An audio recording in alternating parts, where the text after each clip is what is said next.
Peace and Black Power family. Welcome to another episode of Do Knowledge Radio. Place for knowledge is born. It's host, Knowledge Born Online. We are here with an African warrior with so many talents. We couldn't name them all. We couldn't get them all together on sheet.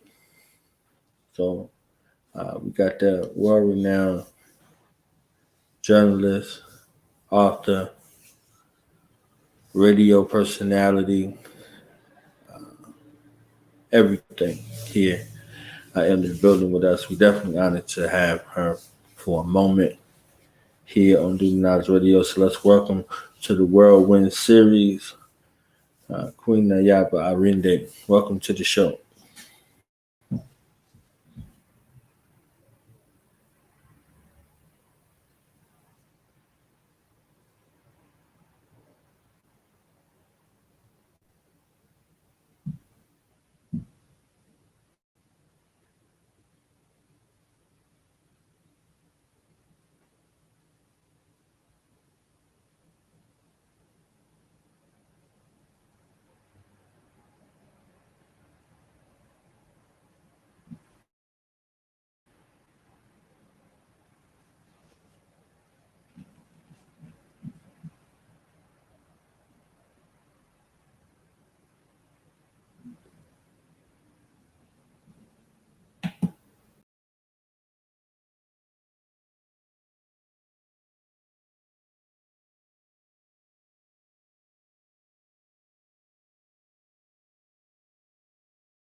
Can you hear me now, sis? I can, yes, sir. Okay. Welcome to the show. How you feeling today? I'm good. How are you? I'm blessed. How's everything? Good.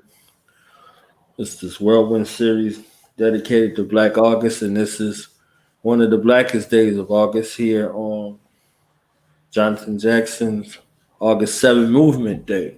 You know, Yes, sir. uh, one of the greatest things that we could do is to bring the fight to our enemies, all of them. And he gave us a divine example at the age of 17 of what it means to be a brother, you know, what it means to be a brother to our people and a brother to his family simultaneously, and to set a standard for brotherhood. So we honor him today and those like him, the Jonathans, when an S that Comrade George, peace be upon him, was speaking about. So for you, I believe we can start with a brief introduction and we just go from there.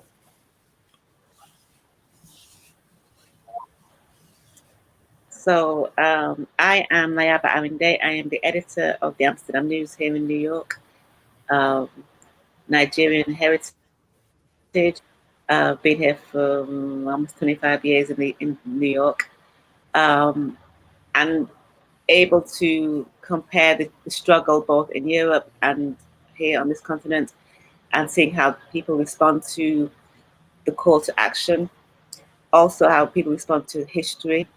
In England, you're either of Caribbean or African heritage, which Right. meant that I was raised around many Caribbeans.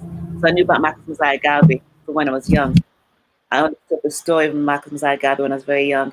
And I've always followed that sort of the whirlwind, if you like, that path. Um, I was a journalist in England. I worked at the BBC. I had shows on Kiss FM and Sunset Radio, and done radio for many years. Um, Done writing for many years. I've been an editor both here and in the US. I mean, in the UK. I noticed when I was an activist in England, there was a reluctance amongst some. There's always been like a really big grassroots movement in England, always. But the mainstream, not so much. Um, so I kind of got discouraged by the lack of people wanting to get involved in England. So when I came here, I thought, okay, well, at least in the US, my cousins in the US, they're all about it.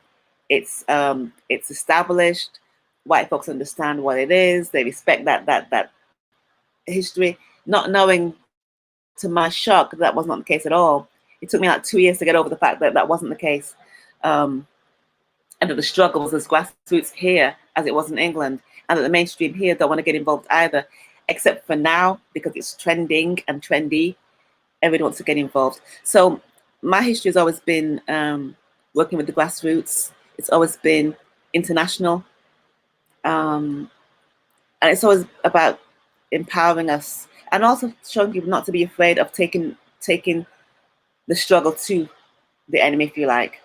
Not afraid to stand in your own particular energy and saying, yeah, I'm an African. I want my freedom, total and absolute, and with no apology. And that doesn't always win you friends in the mainstream. As a matter of fact, it's the opposite. But so what? Because I believe that focusing on our movement,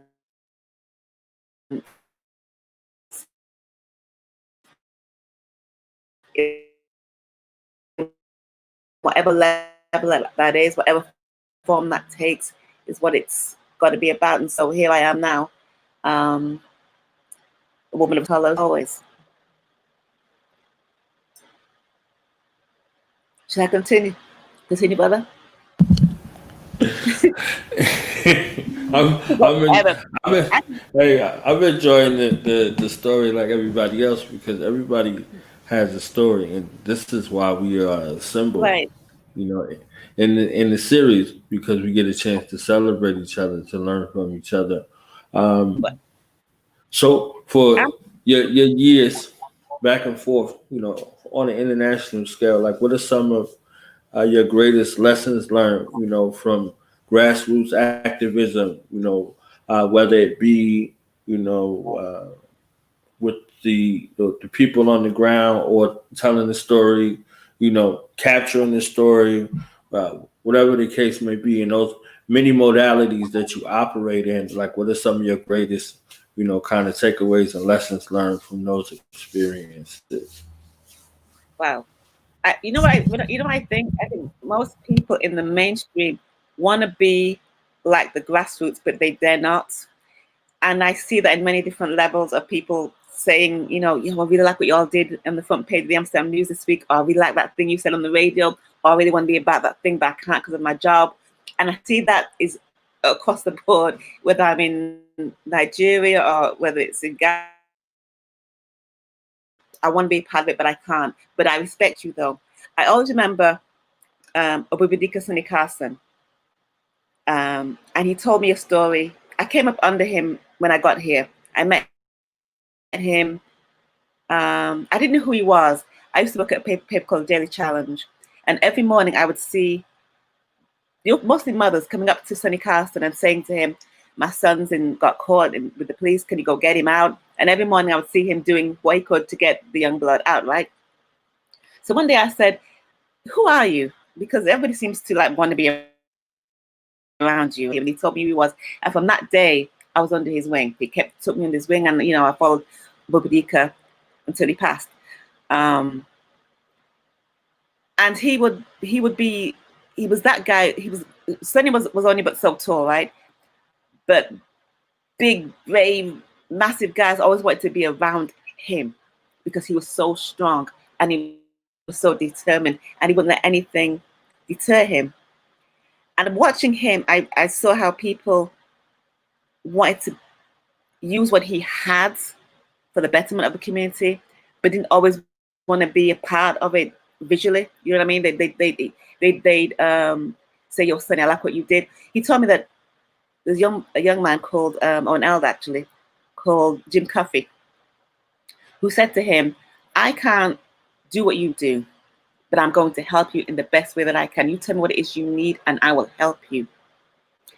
And so it's that people who can't do what you do, brother, or what the organizers of this conference are doing, they want to support it, maybe on the low, because they're not, for whatever reason, they don't want to come out in front, but they want to support you. The takeaway is more people support us than we know. More people want to do what we do than will show themselves to be that way. We have so many what I call cubs in the bushes. I was a friend and comrade to Dr. Khalid Muhammad. And Khalid always said to us, if you're going to be a writer, be a revolutionary writer. If you're going to be a doctor, be a revolutionary doctor. All what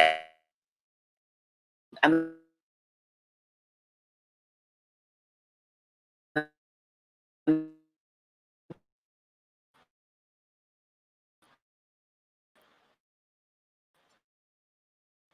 I've watched over the years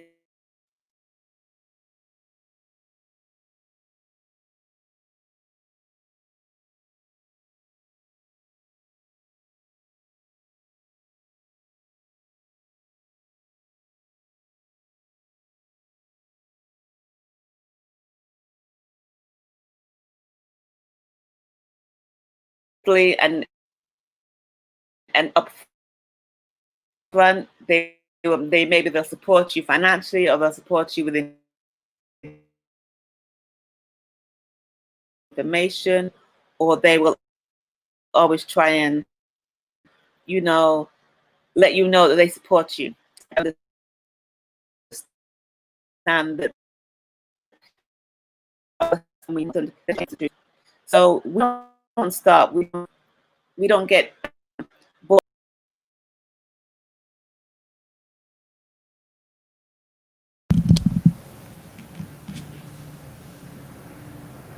by it.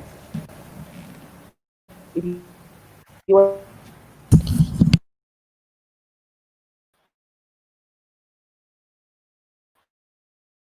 think about small battles, I'm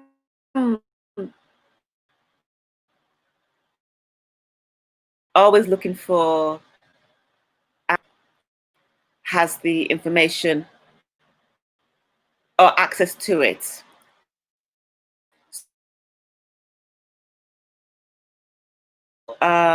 Maybe that's not the right go for, with all you have. And people will come against you.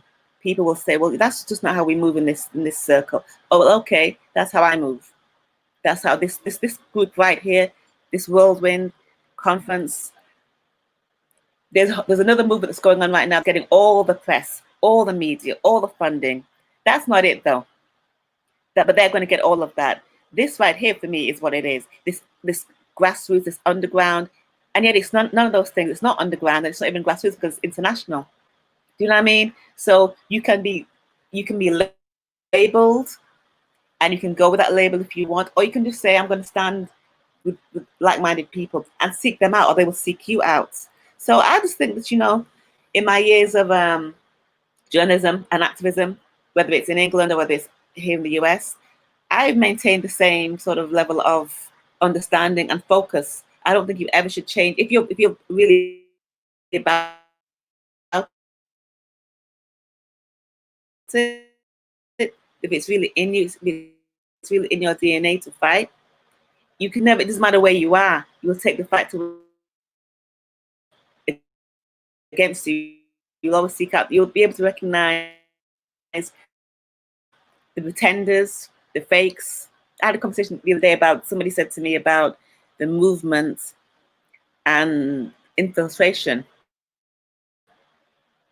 And I remember Barbara Herman Ferguson said to me one time, fake information so they can run back and tell that. But the message and the movement and the agenda never changed.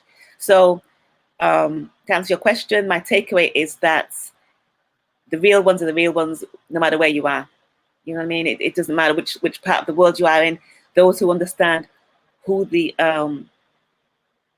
status quo wants to remain the same. The status quo will never want to see our improvement. We'll never see we'll never want to see our unity, and we know that.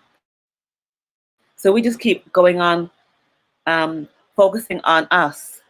We can't get distracted with the nonsense, but we often do. Myself included. It's easy to do because it's all around you. But if you're in the movement and you're in the struggle for the liberation of our people, self-determination, that's what it remains, regardless of this we know. Or it can look like what we expect it to look like. But the struggle remains the same, the fight remains the same. That is why this conference is so important. It brings information, it brings like minds together, it brings the unity, it brings the reassurance, it brings the emphasis on what we're focusing on. So, you know, we keep it moving, always, and always. Never get so distracted that you forget your purpose.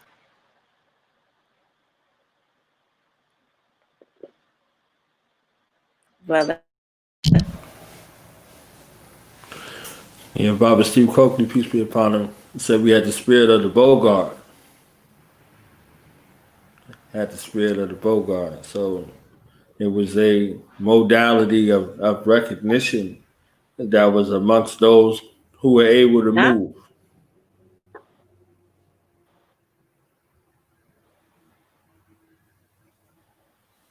Can you hear me okay? Oh, yeah. Okay. Yeah, so in the spirit of that Bogart. Yeah. I mean, even those who are not able to move, they can at least.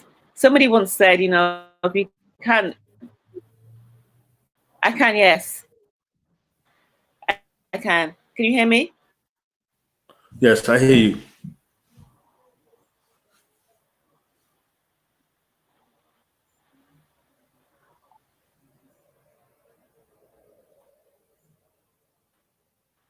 It seems to be going in and out, but even that I understand it might be part of the plan also to disrupt and make you lose focus, or us lose focus.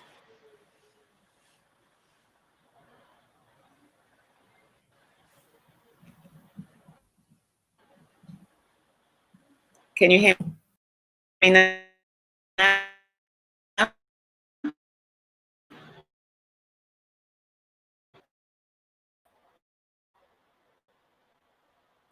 Sometimes when you're bringing a message,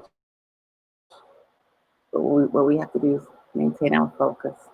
So the conference is from the 14th to the 16th, virtual conference, 100 Years in the Whirlwind, honoring the Honorable Marcus Mosiah Garvey and everything that he tried to organize in terms of business and politics and economics.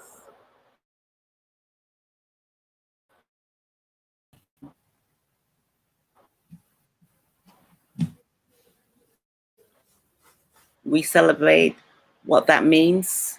It could mean different things to different people, but ultimately it has to mean that we are trying to find unity across the globe for our people to have a singular message of self-determination, economics, unity,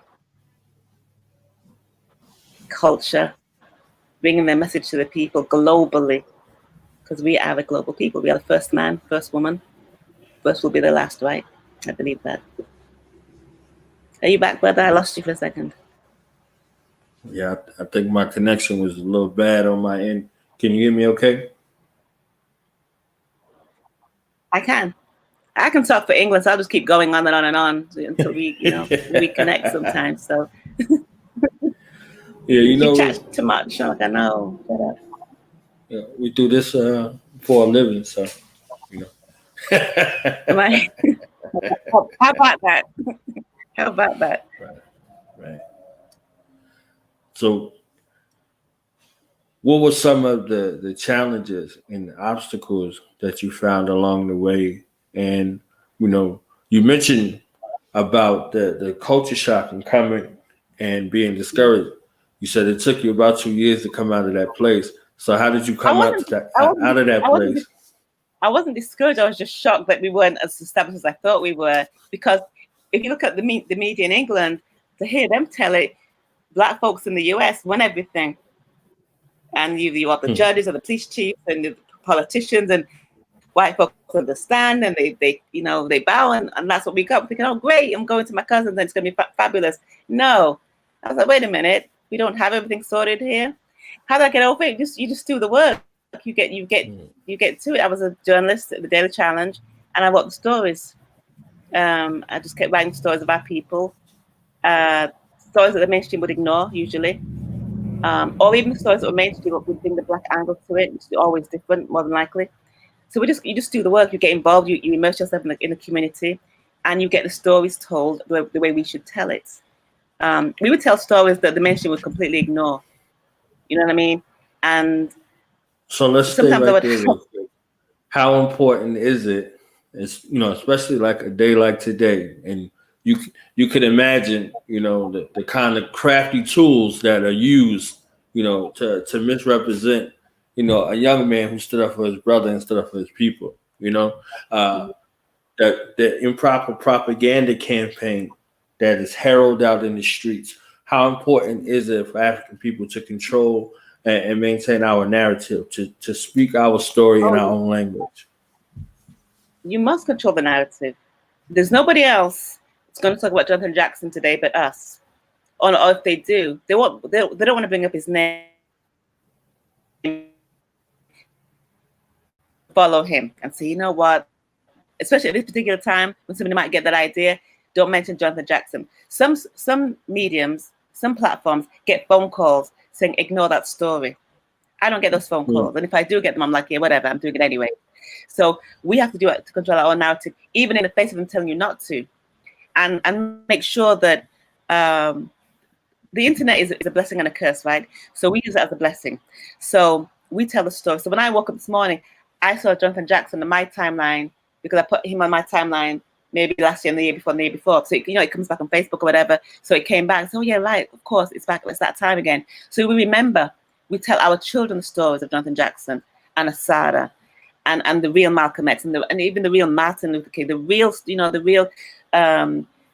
heroes, the real Demak Beasley's, the real Nat Turner's, the real stories of the one of my guests next week is going to be Charles Bowen, Assemblyman Charles Bowen.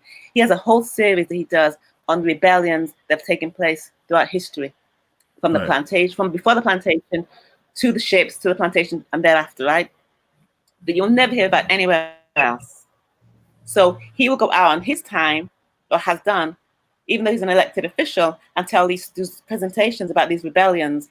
And people are saying we rebelled like that. Yeah, we did, and we always have, and we always will. It's in our DNA. Right. So our narrative is what we tell our look what happened with Kwame Ture last week, and y'all's former president.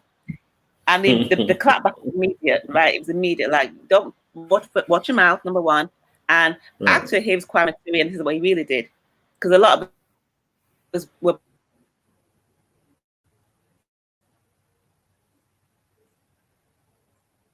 those who didn't write the history of how you think that we should respond to them. That's today is not that day. And it never really was. So the narrative and our control of it is important, and we have to make sure that no matter what they bring to you, it's like when they have remember when they did that movie about Egypt and all the actors were white? And we're like, what are you talking about? The clapback was in Egypt. Do you know what I mean? And the frogs of Egypt. The Bernard, the clap. You know? Right. Right.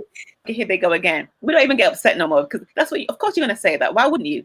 But here's the truth. So it's important for us to keep telling our story on whatever medium it is, whether it's print, radio, television, internet, whatever, oral history, which is our thing. We tell our story. So when they say to you, Cleopatra was a blonde white woman, we're like, no. And you go back to the history, you go back to the real thing, you tell your children and the young people, this is what it really was. And if you don't believe what I'm telling you, you go research it. You can still do that. It's still free. So we tell our stories regardless of who's listening, regardless of who's trying to tell a different story, regardless of who's trying to discourage you from telling the story, you tell it anyway. And you keep it moving. So, we're not discouraged. We're just, in fact, we are inspired, because if you're coming at us this hard to rewrite history, then there's something you're really hiding. And digging up the truth is easy, because it's the truth. It's the lies you've got to keep, reinventing. You've got to keep trying to convince people. So we just do what we're doing. This whole conference is about just that, brother. It's about just that, telling our stories, our narrative in our way. And revolution isn't pretty, and you can't be politely outraged. You can't have. I've never understood silent marches. Never, voice your opinion and make yourselves known, and your opinion and your issue felt, and you're quietly marching. But when I was on the Brooklyn Bridge, and we walked past a bunch of white people, they were terrorized by the fact that we were quiet, and that scared them more than if we'd been selling, whatever. So our presence in itself is powerful, and we're strangled and shot in the street because the very image of a black child even scares them, because they know what that represents in its natural nature. Yeah. Law enforcement, they train and they teach about Jonathan Jackson and George Jackson. Yeah. These are subjects of great detail in regards to that. So when we look at it, I'm thankful I could pick up a book like this that was written by him. Because just imagine what they would have to say about this man. You understand? So like that, the LAPD, the NYPD, all of them. Assad Shakur's name is mentioned to this day. The 45 had to mention her name, and every president before him had to mention her name. The mayor, the governor, indiscriminate to what it was, had to mention her name because of that reminder. That is a reminder. That is a reminder of rebellion. That is a reminder of something that went unchecked. So when they speak this name, they speak like when they speak Kwame Toure's name. When they speak his name, they have to speak his name in a way of misnomer, in a way of agitation. To incite and to have our people to look and pick a side that's not theirs. You understand what I'm saying? To be in a situation uncomfortable, in a situation that's compromising, and you're in a very uncompromising position, So when they speak to us and they speak, from that level, they're only speaking to look at you to see where you stand. And that's your chance to stand. Exactly. They think like, oh, okay, you got to be a certain kind of way. No, they're not asking you what kind of way you're in when they take you up out of here. They don't care how you feeling when they take you up out of here. When they came to Corinne Gaines' house, and she had her child in her arms, they didn't give a damn about that child. They didn't give a damn about that child. They came to her house. SWAT came to her house. And she was there with a shotgun. She wasn't there like, maybe if they look at me and they see me and they'll think I'm okay. They didn't give a damn about her or her child. They came to execute her. So that kind of mind exists. So because we made a declaration, this young brother, the brother that was 17 years old, his little brother made a declaration when they walked into the courtroom. You have to go through metal detectors because of somebody like Jonathan Jackson in the courtroom. You have to remove all of the metal from your person because of somebody like Jonathan Jackson, who said, my life is minuscule in comparison to the liberation of African people. And he went to the trial and said, we'll be taken over. So there were many declarations that were made. There were many things. There were many brothers and sisters that were assassinated by our enemies. But this declaration says, we answer your call. We're calling this bluff, So going into the courtroom floor and what that meant to take a magistrate from his throne with his robe still on. in the middle of the afternoon, not under the cover of darkness, not masked up, nothing. How bold that is. Something like that could never happen again. So this is You think why so? this resistance kind of, no, I'm saying like this was something for them. You know, that's Oh, I their see statement what in you're saying. return. Right. Yeah, Right. yeah, never again. That's their thing. Never again, never forget, blah, blah, blah. You understand what I'm saying? So this kind of boldness, this is happening in the middle of the afternoon with the police outside. You understand what I'm saying? It didn't mean anything. Like none of that meant anything. That was a statement of I answer your call to war. This is what happens. You see what I'm saying? So you can't calculate that kind of mind. So they've been doing like a lot of, you know, psychological operations over the years after that to try to predict the outcome in regards to how our people move and respond to certain stimuli. And they do that from a psychological perspective to try to predict the outcome so they know how to move militarily. You know, so when you see a situation like a Michael Brown or a Trayvon Martin, it's a reminder. It's a reminder Right. of a Jonathan Jackson. You see what I'm They, saying? they, You they know, don't they don't forget. They understand that right, they might be told that in the academy, this is what happened, and like you said, never again. So they right, see you as that ultimate threat, and the boldness that lies within. right. They know that.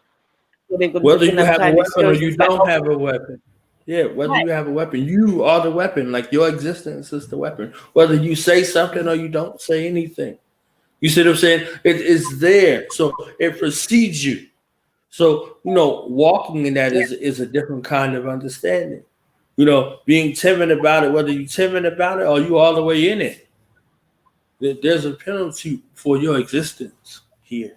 mm, You know, so if you know that you're in that, you're going to walk in that. You know, you're going to live in that, and you're going to use every weapon of opportunity at your disposal to declare it. But you are prepared to implement it as well. Empty talk don't mean nothing.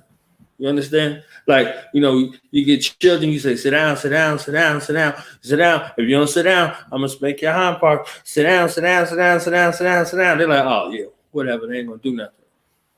You understand what I'm saying? I'm not gonna tell you again. I'm not gonna tell you again. I'm not gonna tell you again. They're like, all right, whatever. You know, and then you pop them.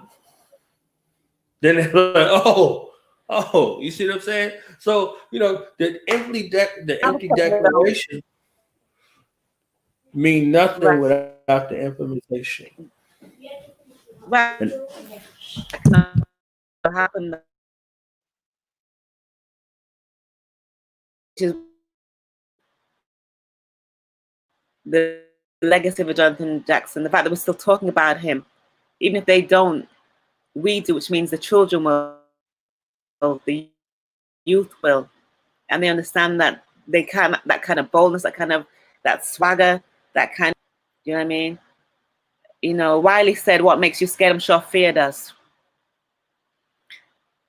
And it does. And that then they operate out of fear all of the time. Fear and hatred is how they operate. And so what do we operate out of? We operate out of love and understanding that we have to it's our birthright and it's our responsibility to reclaim what was ours. Point blank period. End of.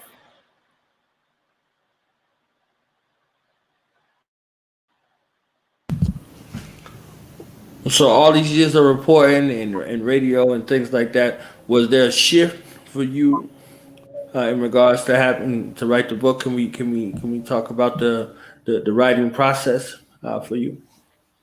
How do I write? Well, I'm a news junkie. So the news is on Mhm. all the time. And my dad used to be a news junkie, and I used to say to my dad, "But Dad, we saw this news already." He's like, "Yeah, I'm going to see it again." So now I'm a news junkie, and my children, although they don't think they are news junkies, they are. They just don't know it yet. So I'm always in that zone of how does that affect us? I would take them to see it, and I said, "Yeah, but you got to always thinking in that zone. I'm always thinking about how does that affect us? How's that new story? How's that reported differently? And how can we expose them? I'm always about exposing the system, the politicians, the folks who claim to be for us and really aren't. The process is like that. So I'll get an idea, and then I'll start. It's second nature to me now. It'll just start to formulate itself almost. And I start thinking about, well, who do I need to talk to about that particular angle? And okay, and it just works itself out. I'm thinking about stories for next week's paper 3 days ago. Do you know what I mean? I'm always on it. It's just part of how I function now. And I always tell my interns and my riders, the story that I assign you to on your way to that might appear, or the real story, or even a better story might appear. You might be in the courtroom for one thing, and something kicks off down the block or down outside in the hallway, which is a bigger story. You've always got to be thinking about the news angle, how it affects our community, and how can you report on it, which makes a difference. I like us to be solution-based, if we can be. There's two types of reporting, I think. There is straight reporting, and there's advocacy. So I work for the Black Press, the Amsterdam News, New York Amsterdam News. So it's a Black newspaper, 110 years old. We're very clear about our focus. It's the Black community, local, national, international. Don't have to apologize for it. It is what it is. Of course, we're not monolithic, and I'm probably the most radical one out of the bunch. I know that I am. So I'll say things that are like, real. I'm like, yeah, I think this is the angle. They're like, maybe not, or maybe it should be. So my process is the idea, how to execute, and how it can best inform our community and help our community. And I'm somewhat of a different type of journalist, I guess, because I've been in it for so long, that I take certain avenues that I say to my interns, you can't yet take those avenues yet because you've got to go through the process, the levels. There's levels to this, as they say, right? So there's certain levels to this thing. So certain things that I just know off by heart because I've done it for so long. Certain people that I know because I've known them for 20, 30 years. But you have to learn your own process. The real thing is get the information, tell the information, get opinions about the information. That's the basic thing, right? But every story, every medium, every newspaper in the world has a bias. Every single one, even the ones who say they don't. The big ones, the broadsheets, the ones that went, they all have a bias. And it's always about maintaining the status quo. The ones here in New York will tell you a million times, no, we're fair and balanced. Are you? You're fair and balanced to your agenda. Of course you are. So everything is subjective. Everything. So my process is to empower my folks, always. Whether it's on the continent, whether it's here, whether it's in Europe, it's always the same agenda. How can we benefit from working this angle? How can our community get what they need? How can we awaken the community? Not in this cliched corporate thing that's going on right now. Not that, because that's bought and paid for. I'm talking about the real, because before that was this, right? Before this new thing with the slogans and the t-shirts and all of that, before all of that, the real work was being done. And the real workers were a lot of the real workers have been in jail for 40 years. So before this new movement or moment or whatever it is, people that were really about it are in jail for 40 years, 30 years, 20 years, because they did the work. I remember when Geronimo Pratt came home. I remember he came to Brooklyn, Boys and Girls High School, and he turned around and he said, wait, I've been in jail for 27 years and you haven't done anything? Things are the same. And he was upset. And we couldn't say, no, but we've done this and we've done that, brother. He's like, yeah, but from where I'm sitting, things haven't changed. They've got worse in some ways. So we had to take the licks. We had to take him because he's like, elder, and what we're going to do. And it was his perspective. But things have changed, have moved on a little bit, because look, we're still here talking. We didn't get discouraged. They took all those leaders away. They put them behind the wall. They killed them. They put them behind the wall, whatever. But we're still here talking. And tomorrow's never guaranteed. We know that. Yeah, and still, we've got cubs in the bushes. We've got young people who are listening, have learned from us, are learning from us, who want to know who's Jonathan Jackson, ma? Who's that? Dad, you know who that guy is? Go get the book, read the book, tell me what you think. Okay, now let's talk about it. Who's Asada? Read the book. Let's talk. I'll tell you a couple of things, but you need to do your own research. Do that too. And then we can talk about who she was and who she is and what she's done and why she's protected and why President, look at Fidel. Outlasted so many presidents, right? Outlasted so many assassination attempts. Why does a certain set of people respond to another set of people the way they do? Why is the vitriol against the Black folk community? Why are Black men the most targeted? I want to say Black women too, but Black men definitely. Black women will always have Black men's backs. So that's how we are. The brothers always targeted because the oppressors know exactly who and what they are and what they stand for. And I believe that guilt breeds fear, breeds hate. And what they have done around the world to every nation, they recognize that there will be a reckoning. And that is what they fear. So they instill this hate. That's why you have the Callens and the Kens. What are you upset about? All these white folks attacking Black people for no reason because you think you can. Today might not be the day for that, though. So the good thing about this moment is that people are ready to fight for their position. So conferences like the Whirlwind Conference, 100 Days in the World, they reinstate the purpose of what we're about, of what needs to be done, of how you stay the road,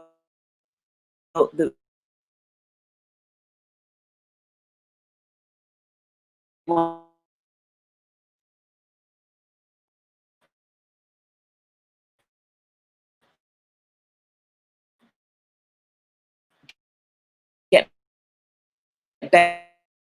How does that unify the community? Well, visuals are everything, right? So culture as a weapon is important. So that's why they've been going after her. I'm not a particular fan of her.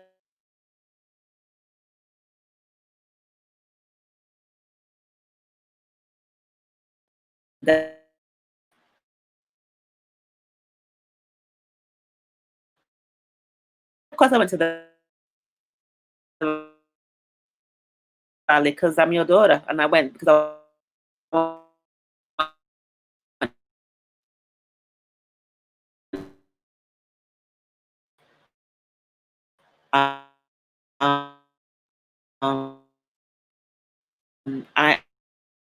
want to maintain as long as I can with every breath that I've got, fighting for our rights and our unity. I believe that.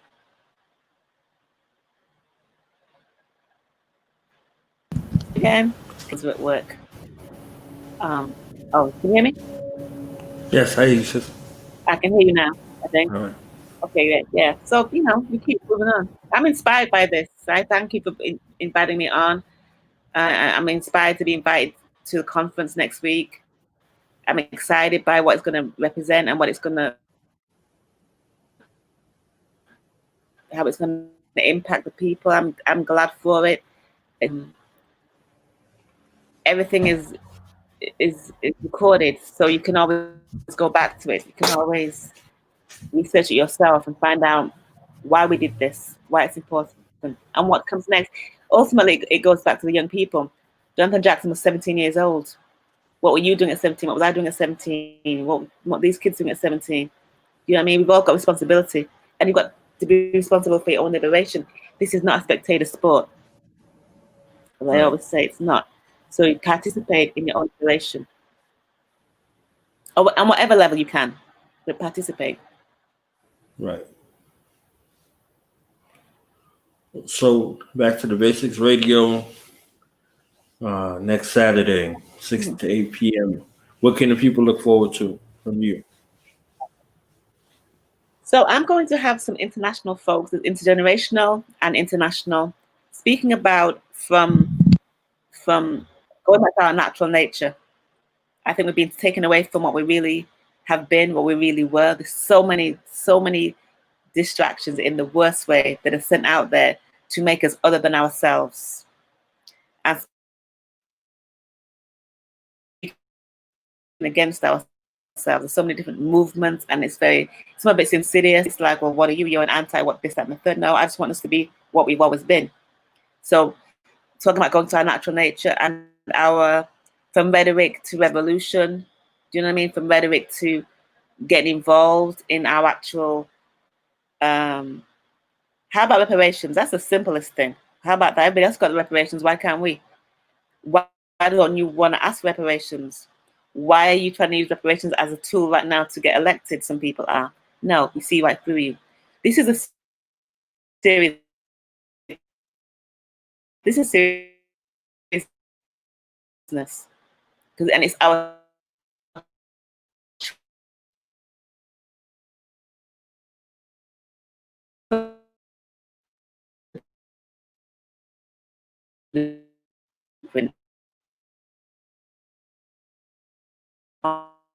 all that, you know, Xbox or whatever if they play. I don't know.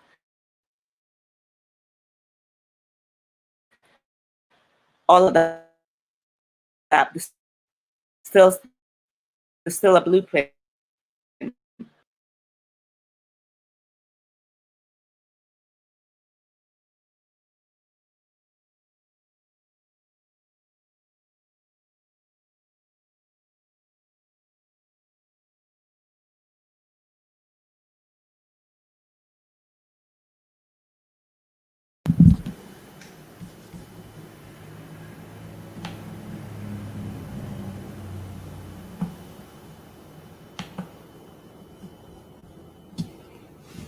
So make sure y'all tune in this next Saturday coming, 15th, 6 to 8 p.m. That will be the only broadcast on at that particular time, blocked off, so we can hear from Back to Basics Radio, international show plan. So y'all be ready for that, surprise or surprises that our sister Nayaba and her guests have for us at that particular time. So I guess the governors came back again with the knowledge. Can you hear me now? And never underestimate the gremlins. They're hard at work. They have to be. It's their job. So don't let me distract you though. So it is what it is. I'm like, okay, what else you got? Come on. I got, I had breast cancer. I'm living with MS. And so, those things were sent to me or acquired by me or whatever, and I'm still navigate because I have to. So, our ancestors went through so much worse things than we go through. So I always bless the ancestors, because if not for them, we would not be here, obviously. And so we just, we have it easy compared to them. So let's take our little slice of life, the little dash between our birthday and our death day, that dash, and make it impactful. Make it help somebody else. Make sure that we've encouraged somebody else. Make sure that we've, in all our madness and as we go through our particular set of drama and all of that, that we still move somebody else along, that we still reach back and get somebody else up. And also give the youth that window to see out of, that door to look out, to walk through, and say, this is the way you can go. Not always by the mainstream, which will never really support that liberation ever. It's not built that way. But you can be your own liberator, and you must get involved, and you must speak to the elders for leadership, for counsel, was it All Men for Council, Young Men for War? Right. You know, all of that. And don't get the women involved, Bon, because, you know, we're the fighters, we're the real fighters, we're the real warriors. We pick up those, any kind of, you know, weaponry in terms of mental or otherwise. We're economic with ours because we have to be, we're born that way. And so we stand with the brotherhood because we must and we should and we do. And the sisters, you know, we're strong, we stay strong and energized. Even when we are exhausted, we usually have households to maintain, maybe children to look after, you know, partners and all of that. And we do that and we're on the front line, you know, historically, traditionally. So, you know, I'm excited for next week. Thank you for inviting me on this podcast again. And let's get this work done, you know. Let's inspire the community, let's inspire whether it's local, national, international, you've got work to do. And we're doing it. Thank you. Where can the people find you and find your work and everything before you go? I'm on Facebook and Instagram, although I'm not a great social media person. I'm probably do the bare minimum, I think.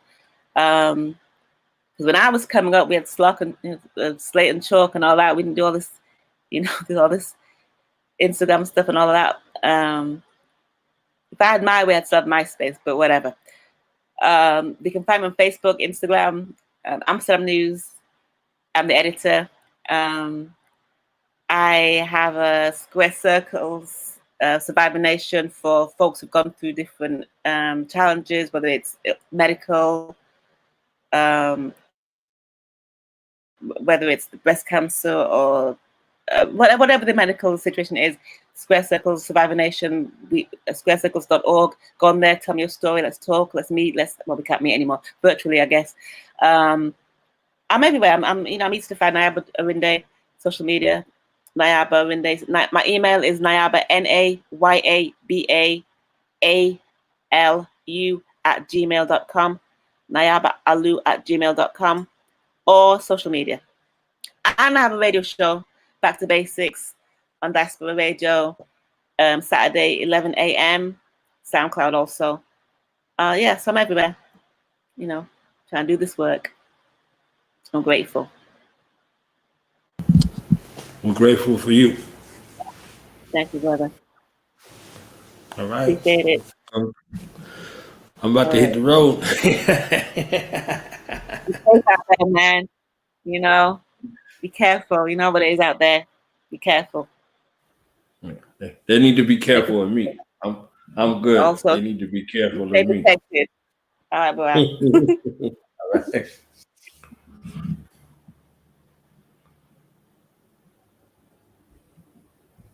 All right, y'all. We out of here. Enjoy the rest of y'all day. Peace.